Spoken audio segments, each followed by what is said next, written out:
جيراننا في دول الشرق الأوسط، أهلا بكم في فترتنا العربية.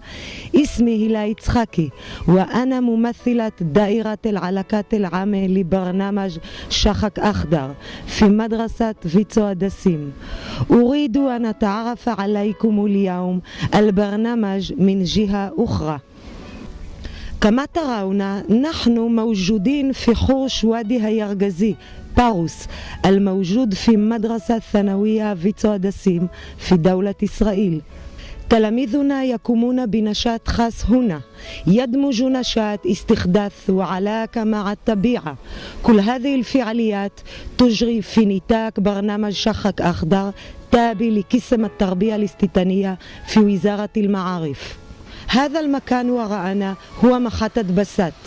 كل يوم يصل ويخرج من هنا 1200 تلميذ. في الماضي سموه محطة بسات، واليوم يعرف كل تلميذ إنه هذا حوش وادي هيرجزي باروس.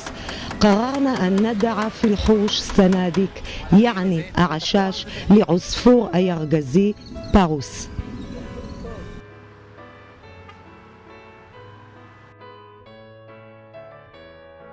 تأثر تلاميذنا في يوم الغراثة الذي استضاف في العيد اليهودي تو بشبات.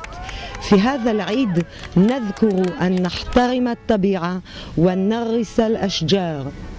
كل تلميذ اللي بنى عش ينتظر لقدوم زوج يرجزيم باروس إلى العش الذي بنى. هيرجزي باروس هو عصفور أورنية الصغير. هذا هو عصفور إسرائيلي ونحن نحبه جدا. بنينا الأعشاش من طاولات قديمة وريثة وجدناها في مدرستنا ومن متات غير عملي. מה אתה עושה?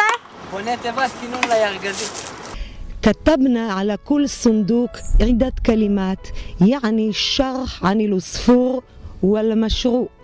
أريد أن أحكي لكم عن المشروع لأشجعكم عشان تحرصون على الكرة الأرضية.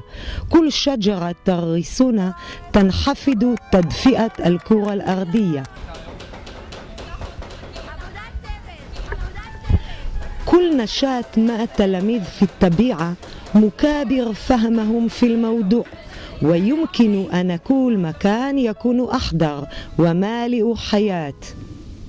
إلى هنا السيدات والسادتي ينتهي بثنا باللغة العربية، وإلى أن نلتقي بكم ثانية. لكم أجمل تحية وإلى اللقاء والسلام عليكم ورحمة الله.